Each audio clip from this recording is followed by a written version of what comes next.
მოგესალმებით. ძირფასო უფლიშვილებო.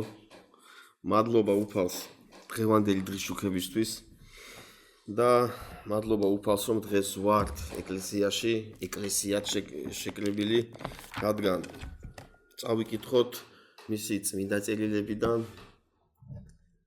როგორ უნდა იცხოვროს ქრისტიანი. და რაზე უნდა ვფიქრობდეთ თითოეული მოწმუნე, რომლებმაც გადავდგით ნაბიჯი უფლისკენ, რომლებმაც დაუვდეთ მას პირობა, რომ დიახაც უფალო მე მზად ვარ, რომ შენი პრინციპები და კანონებით ვიცხოვრო. პავლე მოციქული წერს ერთ-ერთ ეკლესიას და ასწავლის, მიუთითებს, რომ მოწმუნემ რაზე უნდა იფიქროს. ქრისტიანის გონება რაზე უნდა იყოს გადართული ყოველდღიურ ცხოვრებაში და ეს არის კონკრეტული პიროვნების მიმართ კი არა, ყველა მოწმუნის მიმართ. ყველას თითოეულ ჩვენგანს გვეხება ეს და პავლე მოციქული წერს კოლოსელთა ეკლესიას და მიმართავს, რომ თითოეულმა იქ მყოფმა ეკლესიის წევრმა რაზე უნდა იფიქრა. და დღეს ჩვენ ქრისტიანებმა 21 საუკუნეში რაზე უნდა ვიფიქროთ. ეს წერილი კი არის მიმართული კოლოსელთა ეკლესიის მიმართ, მაგრამ დღეს ეს უკვე საყოველთაო წერილია. ანუ ყველა მოწმუნეს გვეხება, ყველა ქრისტიანს გვეხება. მოდით წავიკითხოთ ეს ადგილი. ეს არის როგორც ვთქვით, პავლე მოციქულის წერილი კოლოსელთა ეკლესიის მიმართ, მესამე თავის პირველივე მუხლიდან. ამგვარად, თუ თქვენ აღდექით ქრისტესთან ერთად, ეძიეთ მაღლა, სადაც ქრისტე ზის ღვთის მარჯვნივ. ზეციერზე იფიქრეთ და არა მიწიერზე, ვინაიდან თქვენ მოკვდით და თქვენი სიცოცხლე დაფარულია ქრისტესთან ღმერთში. როცა გამოჩნდება ქრისტე, თქვენი სიცოცხლე, მაშინ თქვენც გამოჩნდებით მასთან ერთად დიდებით. ძალიან დიდებული სიტყვებია. რომ თქვენც გამოჩნდებით მასთან ერთად დიდებით. დღეს ჩვენ მოწმუნეებს გვჭირდება რომ ამ პრინციპით ვიაროთ. ეს პრინციპი შევისხორცოთ და ამ პრინციპს ამ წაკითხულ მუხლებს გავამახვილოთ ყურადღება. და პავლე მოციქული მიმართავს ეკლესიას და მოგმართავს თითოეულ ჩვენგანს და გვეუბნება რომ ამგვარად თუ თქვენ აღდექით ქრისტესთან ერთად. რას ნიშნავს ქრისტესთან ერთად აღდგომა? ქრისტე როგორც ვიცით სახარებიდან რომ ის მოკლეს ჯვარზე, მან ხვეპრი გაიღო, ის იყო დაკრძალული, მაგრამ ის აღდგა და ცოცხალია. ანუ ნიშნავს იმას, რომ ჩვენ უნდა მოკვდეთ ამ წუთის სოფლის გულისთვის, ამ წუთის სოფლის ცხოვრება უნდა მოვაკვდინოთ და უნდა აღვდგეთ იესო ქრისტეში. და იესო ქრისტეში აღდგომა რას გვაძლევს? გვაძლევს, რომ დავემსგავსოთ მას. გვაძლევს, რომ მისი წარმომადგენელი ვიყოთ აქ. დღეს შეიძლება ადამიანებმა თქვათ, რომ ყველა ადამიანი ღვთისხატად არის შექმნილი და ეს სწორია, ეს ესეა. ყველა ადამიანი ღვთისხატად არის შექმნილი. მაგრამ ისმება კითხვა, რომ ვინ არის უფლის წარმომადგენელი?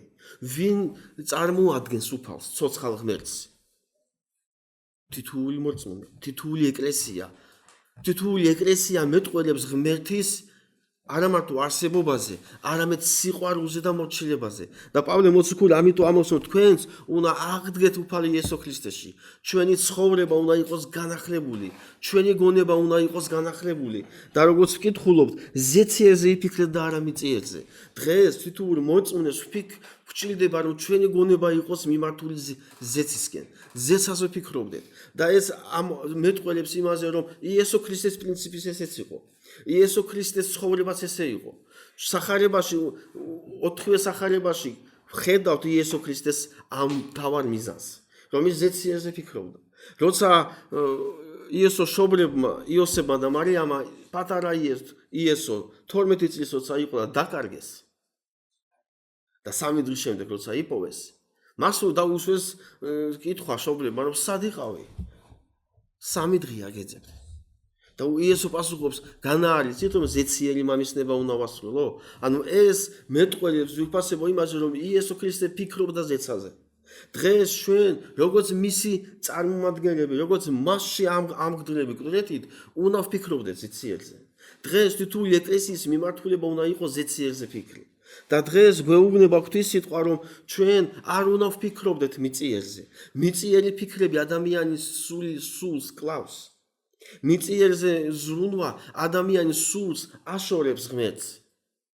და დღეს ამიტომ ის არის, რომ მოწმეების უმეტესობა 21 საუკუნეში და პირველ საუკუნიდან მოყოლებული დღემდე შეიძლება მოწმე იყოს გადართული მიწიერ საფიქრებზე.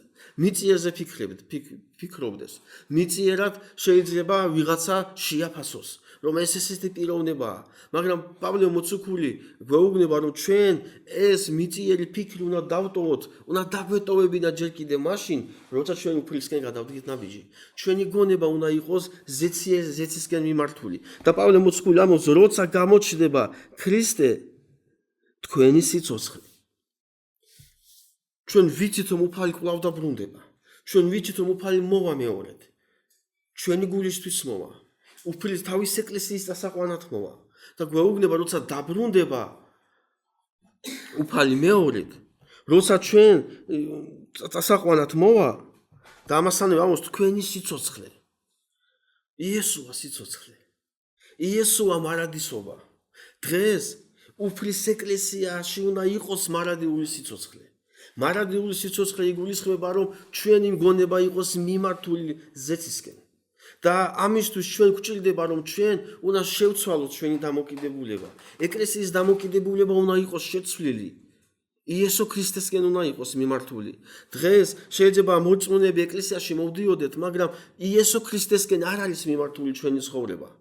და პავლე მოციქული აგრძელებს და ამბობს, მას მოაკვდინეთ თქვენი მიწიერი ასოები, სიძვა, უწმინდურება, ვნება, ბოროტი გულის თქმა და ანგარება, რაც კეთილმსახურებაა. და პავლე მოციქული მერე ჯერ ეუბნება მიმართავს ეკლესიას, რომ ჩვენი ეკლესიის მიზანი უნდა იყოს ზეცისკენ მიმართული. ეკლესიის მიმართულება უნდა იყოს ზეციერი მამისნების კეთება. და ამის შემდეგ გადადის, რომ ეს რომ გავაკეთოთ, ჩვენ უნდა მოვაკვდინოთ ჩვენში არსებული ის ასოები, რაც შეიძლება ადამიანმა გამოიწვიოს. სოდიმა ბუნებამ გამოამჟღავნოს. და აქ არის ჩამოთვლილი და ჭეღან როგორც თქვით, ეს არის სიძვა, უწმინდურება, ვნება, ბოროტი გულის თქმა და ანგარება, რაც კეთილმსახურებაა. სიძვა, უწმინდურება, შური, ამისგან ესენი უნდა მოვაკვდინოთ. და ეს არ იგულისხმება ძვირფასებო იმაში, რომ მე როცა მოვინათლე, მე მაშინ ვთქვი, რომ ამას აღარ გავაკეთებ. ეს არნიშნავს იმას, რომ რახან ვთქვი, მათ რა ვასრულები. ეს არის ძვირფასებო ის, რომ ჩვენ ამ ასოებს, რაზეც არის ჩამოთვლილი, რაც უნდა მოვაკვდინოთ ჩვენში, იგულისხმება ყოველდღიურ ცხოვრებაში უნდა მოვაკვდინოთ ეს. ყოველდღიურ ცხოვრებაში უნდა გამოვიყენოთ, რომ ჩვენ ამას ჩამოვშორდეთ. ეკლესიაში სჭირდება, რომ გასუფთავდეს. ეკლესიაში გვჭირდება თითოეულ მოწმენეს, რომ ჩვენ სულიერი სამოსი შევიცვალოთ. ჩვენ ავიღოთ ის სულიერი სამოსი, რა სამოსიც აიღეს მოწაფეებმა, მოციქულებმა. რა სამოსიც აიღო თვით იესო ქრისტემ. მიუხედავად იმისა, რომ ის იყო უფალი. მიუხედავად იმისა, რომ ის იყო უფლის მამა ღმერთის დავალებით მოვლენილი. და ეს დავალება, იესო ქრისტეს დავალებაში გულისხმებოდა კაცობრიობის ხსნა. დღეს გვეუბნება უფალი, რომ ეს პრინციპი არ შეცვლილა. ამ პრინციპში უკვე დღეს ეკლესიები უნდა ვიყოთ ჩართული. რომ რაც შეიძლება მეტმა ადამიანმა მიიღოს ის მარადიული ხსნა, რაც უფალი იძლევა იესო ქრისტეს ხვეპრის შემდეგ. და დღეს ეკლესიებმა, მოწმეებმა უნდა დავფიქრეთ, რომ მე ყოველდღიურად, როცა გამოწვევის წინაშე ვდგები, როცა განსასწრების წინაშე ვდგები, როცა ვიღაცაზე ვბრაზდები, ამ ასოებს, რაც მანგრევს, იმ დამოკიდებულებას, რაც მაღიზიანებს, ჩემში ვკლავ, როგორც ეკლესია, როგორც ეკლესიის წარმომადგენელი, როგორც უფლის წმინდა დანატოვარი ამ დედამიწაზე. და აქ არის საუბარი, რომ ჩვენ გვჭირდება განახლება. ჩვენ გვჭირდება, რომ ყოველთვის გვეცვას სულიერი სამოსი. დღეს როცა თითოეული ჩვენგანი შეიძლება ერთხელ ჩავიცვათ ისა ან კურტკა, ან კოსტუმი, ან რამ ჯემპრი და სუფთა იყოს და თქვათ ეს აღარ მინდა და აღარ სხვა რამე ჩავიცვათ. ადამიანი შეიძლება დღეში 1000 ჯერ იცვლიდეს სამოს. მაგრამ ეს ფიზიკულია. სულიერი სამოსი მხოლოდ ერთია. ეს არის უფლის პრინციპები, უფლის კანონების შესახორცება. და დღეს ჩვენ მოწმუნეებს გვჭირდება, ეს სჭირდებოდა კოლოსელთა ეკლესიას. და ეს საუკუნეების მანძილზე სჭირდება ეკლესიებს. და აქ არის კიდე რომელთა შორისაც თქვენც დადიოდით, როცა მათ შორის ცხოვრობდით. მათ შორის ცხოვრება, რას გულისხმობს პავლე მოციქული? მათთან ცხოვრება, მათნაირი ცხოვრობით ცხოვრება, მათნაირი აზროვნება, მათნაირი შეხედულება. მაგრამ ეს ხო იყო ადრე, ეს ხო იყო ძველი, ეს ხო იყო წარსული. ხშირად შეგვიძლია გავიგოთ ეს წარმოთქმული ტერმინი, რომ წარსულს ვერ დააბრუნებ. მაგრამ ადამიანები ვაბრუნებთ წარსულში მყოფ დამოკიდებულებას ერთმანეთის მიმართ. და პავლე მოციქული ამახვილებს ყურადღებას, რომ ახლა კი განიშორეთ ყოველივე ეს რისხვა, მძვინვარება, ბოროტება, გმობა, თქვენი ბაგეების ბილციტყვაობა. რომ ეს უნდა ჩამოვირეცხოთ, ამიდან უნდა განვიწმინდოთ. და დღეს ეს ჩამონათვალი მორწმუნეებში შეიძლება ჭარბობდეს. და როცა მორწმუნე შეემჩნევა და ვეტყვით, ან გვეტყვიან, დაუ ძმაო, ეს ხო არ შეიძლება, ეს ხო ცუდია, ეს ხო უფალს არ მოწონს. და ხშირად შეიძლება გავიგოთ, აბა რა ვქნა, ვერ მოვთოკე, აბა რა ვქნა, ვერ მოუთმინე, აბა რა გავაკეთო, მე რომ მითხრა მეც ხო უნდა დაუბრუნო ისა პასუხი, ხო უნდა დავანახო რომ ის მე იმაზე კარგი ვარ. მაგრამ აქ რაც არის ჩამოთვლილი, რომ ჩვენ გვჭირდება რომ ეს ჩვენშივე უნდა მოვაკვდინოთ. და ბოლოს რაც ის არის, რომ ნუ ეცლუებით ერთმანეთის მიმართ, რადგან შემოძალცული გააქვთ ძველი ადამიანი მისი საქმეების. ჩვენ ის ძველი საქმეები უნდა გადავყაროთ. ჩვენ ძველი საქმეებიდან უნდა გამოვიდეთ. ჩვენ ძველი აზროვნებიდან, შეხედულებებიდან უნდა გამოვიდეთ. უნდა შევიმოსოთ ახალი, როგორც თქვით.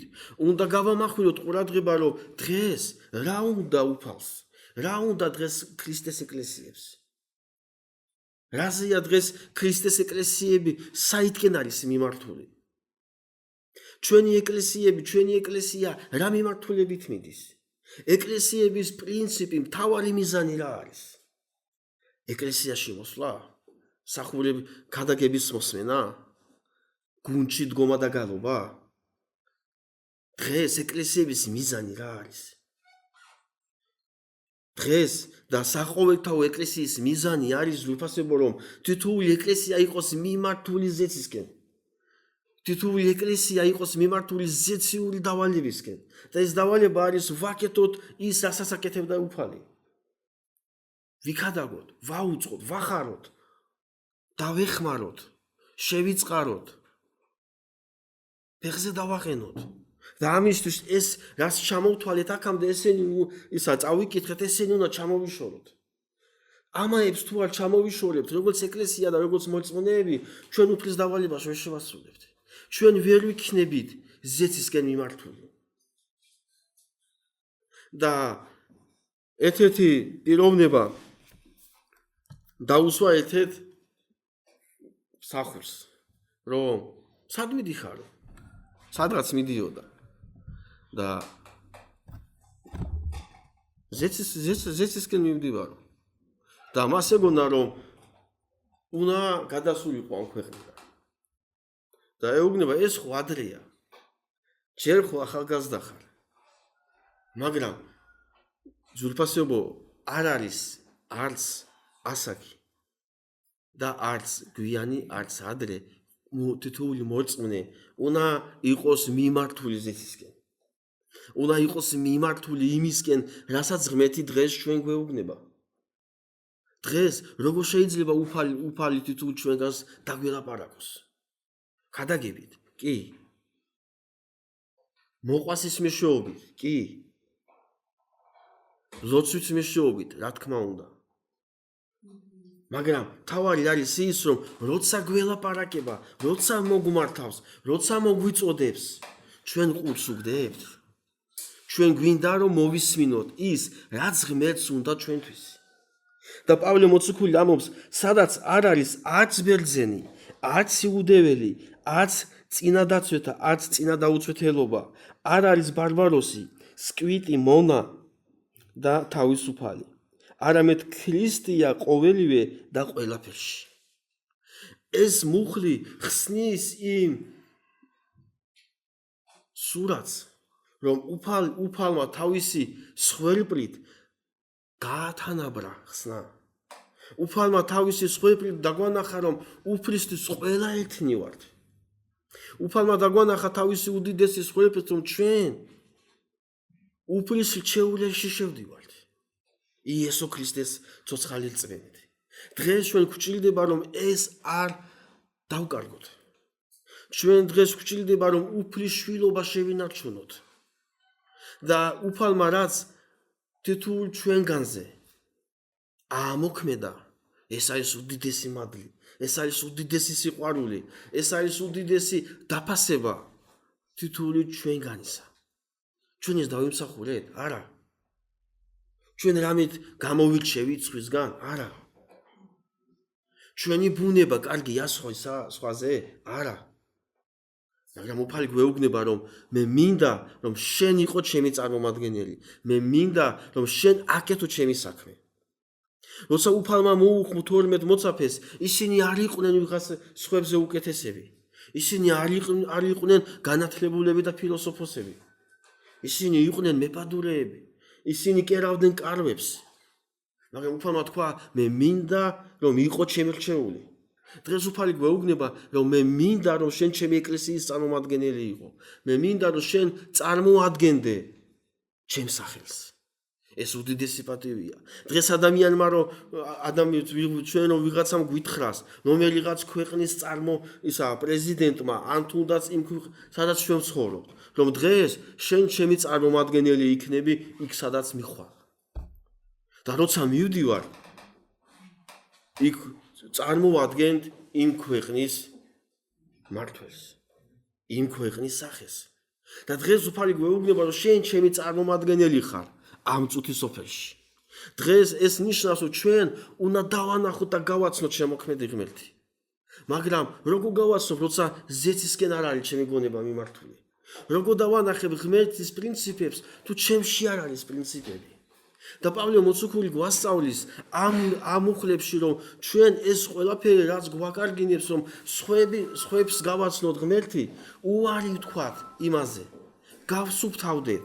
და პავლე მოციქული აგრძელებს ამ მიმართოს, ამიტომ როგორც ღვთის რჩეულებმა წმინდებმა და საყვარელებმა. ეს ყველაზე დიდი ის არის, ძვირფასებო, რომ ჩვენ უფალმა სამი პრინციპი გაგვიკეთა. სამი პრინციპით შევცვალა ჩვენ. და ეს სამი პრინციპი არის, რომ მან პირველი რაც გააკეთა, ეს არის ამოგვირჩია. ჩვენ რჩეულები გაგვხადა. ჩვენ გვითხრა, რომ მე მინდა, რომ შენ ჩემი რჩეული იყო. პირველი თითოეული ჩვენგანის მიმართ და ყველა უფლის შვილზე, რაც მან გააკეთა, მან ამოვარჩია. ისევე როგორც მან 12 მოწაფე ამოვარჩია. შემდეგში უკვე მოციქულები ეწოდათ. და რაც არის თავარი, რომ ჩვენ უფალმა ამოგვარჩია. პირველი რაც არის, მეორე რაც არის, რომ წმინდები გაგვხადა. გაგვწმინდა. ეს ანიშნავს ძვირფასებო, რომ ახლა ჩვენ მოწმუნეები გავხდით, ჩვენ წმინდები ვართ, იმ კუთხით, რომ აღარ შევცოდავთ. ეს ანიშნავს იმას, რომ ჩვენ ცოდვას აღარ გავეკარებით. ჩვენ უნდა ვიწმინდებოდეთ ყოველდღიურად მისი სიტყვით, სული წმინდის ძალით, მისი მოქმედებით. და რაც მესამე იმას აქვს, ეს არის სიყვარული მოგვცა. სიყვარული მოგვცა პირველ რიგში თავის შემოქმედი ღმერთის მიმართ, სიყვარული მოქცვა ერთმანეთის მიმართ. ეს სამი პრინციპი უნდა იზრდებოდეს ეკლესიებში. ეს სამი პრინციპი უნდა ვიყენებდეს მოწმეები, ვიყენებდეთ ეკლესიებში. და დღეს რაც არის მნიშვნელოვანი, რომ შეიმოსეთ მოწყალება, სახიერება, თავდაბლობა და სიმშვიდე, რაც არის სულიერი სამოსი. ამით უნდა ვიყოთ აღჭურვილი. ამისკენ უნდა ვიყოთ მოწმეები, ეკლესია მიმართული, რომ ჩვენ სულიერი სამოსი გვეცვას. სულიერი სამოსი არ უნდა ვიცვავდეთ მაშინ, როცა ჩვენ ეკლესიაში მივდივართ. დღეს შეიძლება ადამიანმა, მსახურმა პიჯაკი ჩაიცვას ან ჩავიცვა მე, როცა ეკლესიაში მოვდივარ. მაგრამ მთელი დღის, კვირის მანძილზე შეიძლება ჩამოკიდული იყოს და მტვერიდებოდეს. ადამიანს სულიერი კუთხით, სულიერი სამოსი შეიძლება სადღაც კონდეს დადებული და ვიყენებდეს მაშინ, როცა ის მიდის ეკლესიაში. მაგრამ ეს ხო არ არის ქრისტიანობა, ხო არ არის ერთდღიანი. ქრისტიანობა არ არის ერთთვიანი. ქრისტიანობა მარადიულია. ქრისტიანობას ქრისტეს მიმართ სოცხალი წმენას მოაქვს ჩვენს მიმართ სულების ხსნა. და პავლე მოციქული ამბობს, შეიწყნარეთ ერთმანეთი და მიუტევეთ ერთმანეთს. თუ ვინმესთან რაიმე სადაო აქვს ვინმეს, როგორც ქრისტე მოგვიტევათ, თქვენც ასევე მიუტევეთ. ვინმესთან რამე სადაო აქვს, რამე გასაყოფი აქვს, თითოეულ ჩვენგანს ერთმანეთის მიმართ რამე გასაყოფი გვაქვს. ეკლესიაში რამე გასაყოფი არის? არა. იმიტომ რომ უფალმა მოგვცა ის, რაც ჩვენ არ დავიმსახურეთ. დღეს შეიძლება ვთქვათ, რომ ის უკეთესია, ის უარესია ეკლესიაში. მაგრამ უფალს ეს არ აინტერესებს. უფლისთვის ამა მნიშვნელობა არ აქვს. უფლისთვის მნიშვნელობა არის ის, რომ ჩვენ, როგორც მოწმეები, როგორც მისი წარმომადგენლები, როგორც წარვადგენთ ქრისტეს, იქ სადაც არ იცნობენ, იქ სადაც არ სწამთ, იქ სადაც არ ენდობიან, იქ სადაც სასოწარკვეთა არის და სასოწარკვეთა ძვირფასებულ წუთის სოფელში მრავლად არის. მაგრამ პავლე მოციქული გვეუბნება და ყოველივე ამას დაუხდეთ სიყვარული, რაც სულქმნილების კავშირია. ჩვენ დღეს გვჭირდება, რომ ჩვენ გავაღვიოთ ეკლესიაში სიყვარული. ვისი მეშვეობით მოხდება ეს? რა, გავიღვიძებთ ერთ დღეს და ყველა სიყვარული სავსე იქნება? არა. ამისთვის ბრძოლაა საჭირო. ამისთვის ხოჭის გაღებაა საჭირო. ამისთვის მიტევებაა საჭირო. და დღეს ჩვენ გვჭირდება, რომ ჩვენშივე გავაღვიოთ სიყვარული. ჩემშივე გავაღვიოთ სიყვარული, იმიტომ რომ მე ქრისტეს ეკლესია ვარ. თითოეული ჩვენგანი ქრისტეს ეკლესია ვართ და არა მარტო. სულიწმინდის ტაძარი ვართ. სულიწმინდა მოქმედებს ჩვენში. მაშინ, როცა ჩვენი შეხედულება, ჩვენი გონება არის მიმართული ზეცისკენ. როგორ შეიძლება ადამიანმა აირეკლოს ქრისტესგან? მაშინ, როცა უყურებს. დღეს ჩვენ გვჭირდება, როგორც ეკლესიას, როგორც უფლის შვილებს, როგორც მის წარმომადგენლებს, როგორც უფლის სულიწმინდის ტაძრებს, რომ ჩვენ ვიმოქმედოთ ერთ სულში. და პავლე მოციქული ამბობს, რომ უფლის სიტყვა უხვად დამკვიდრდეს თქვენში, სრული სიბრძნით ასწავლეთ და შთააგონეთ ერთმანეთი ფსალმუნით, სადიდებლით და სასულიერო საგალობლებით. აი ეს აქვს ეკლესიის ყველაზე დიდი ფუნქცია. ღვთის სიტყვასთან გავრცელებასთან ერთად. ძვირფასებო, ეკლესია არ არის წმინდათა კრებული. ეკლესია არის სულიერი საავადმყოფო. სადაც ადამიანები მიდიან სულიერად დაავადებულები. სულიერად შეიძლება ადამიანი მოვიდეს აქ სულიერი კეთილი ქონდეს. რას ნიშნავს სულიერი კეთილი? რომ როცა სული ხორცი აქვთ სულს. და დღეს ადამიანებს შეიძლება შევხედოთ ეკლესიაში ვთქვათ, რომ ის ხო მორწმუნეა, როგორ იქცევა, რატოა ესე? მას დახმარება სჭირდება. ჩვენ დახმარება გვჭირდება. და პავლე იესო ქრისტე მიმართავს პეტრეს და ეუბნება, პეტრე, სატანამ ისურვა შენი გასხრება.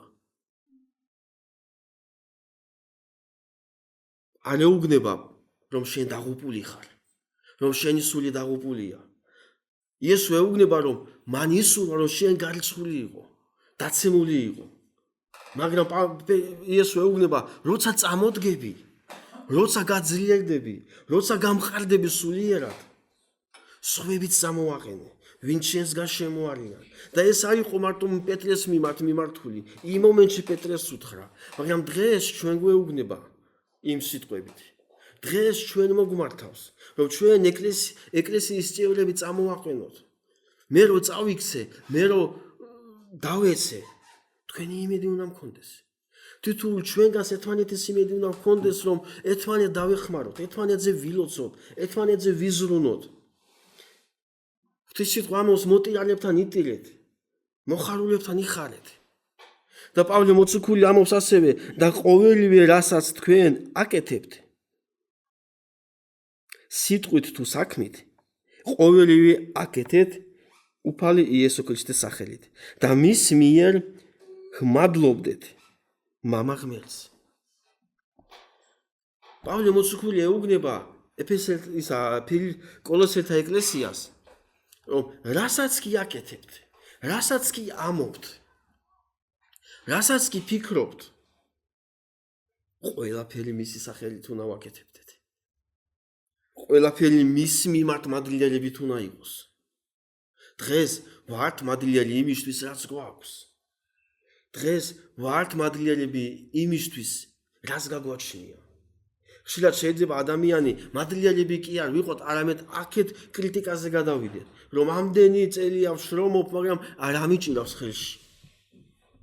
ადამიანის გონება შეიძლება სულიერი გზიდან აქეთკენ იმას გვიქნას, გადაგწონოს, რომ ამდენი წელი ქრისტიანი ვარ, ამდენი წელია პატიოსნად შრომობ, ამდენი წელია, როცა სადაც შეიყო შესაძლებლობა მომეპარა არ ვიპარავ. ერთგული ვარ სამსახურის მიმართ. ამდენი წელი ესე ვარ და რა მიჭირав ხელში და ძვირფასებო იცით რა გვიჭირავს? საუკუნო სიცოცხლე. უფლის შვილობა გვიჭირავს. უფლის ერთგულება გვიჭირავს. და დღეს ეკლესია ამით უნდა ტრაბახობდეს. ეკლესია ამით უნდა გვიამაყებოდეს, რომ დიახაც მე უფლის ერთგული ვარ. დიახაც მე მზად ვარ უფლის იესო ქრისტეს სახელის გულისთვის თავი შევიკავო იმისგან, რასაც შეიძლება რომ დღეს ჩემი სული დაღუპოს. რასაც შეიძლება მე დღეს რაღაცა გავაკეთო და დამაშოროს ღმერთს. ეკლესიები ამაზე უნდა ვფიქრობდეთ და ბოლოს მე მინდა ვთქვა ძვირფასებო, ჩემ თავს უთხრა და თითოეულ თქვენგანს, რომ დღეს ბრძოლაა საჭირო, რომ ქრისტიანობა შევინარჩუნოთ. დღეს არის ბრძოლა საჭირო, რომ ჩვენი წმენა შევინარჩუნოთ. დღეს არის ბრძოლა, რომ ჩვენ დღეს ერთმანეთის შევინარჩუნოთ. ერთმანეთის შევინარჩუნოთ როგორც ეკლესია. ერთმანეთის შევინარჩუნოთ როგორც ქრისტეს საპატარძო. ერთმანეთის შევინარჩუნოთ როგორც უფლის წმინდა დანატოვა, როგორც მალაქიას შიგში წერია. დღეს ეს ჩვენ გვჭირდება და მე გისურვებთ, რომ ამისკენ ვიაროთ. მე გისურვებთ, რომ ამისთვის ვიბრძოლოთ. მე გისურვებთ, რომ ჩვენი გონება ამისკენ იყოს მიმართული. ზეცისკენ იყოს მიმართული. ზეციური ცხოვრებისკენ იყოს მიმართული.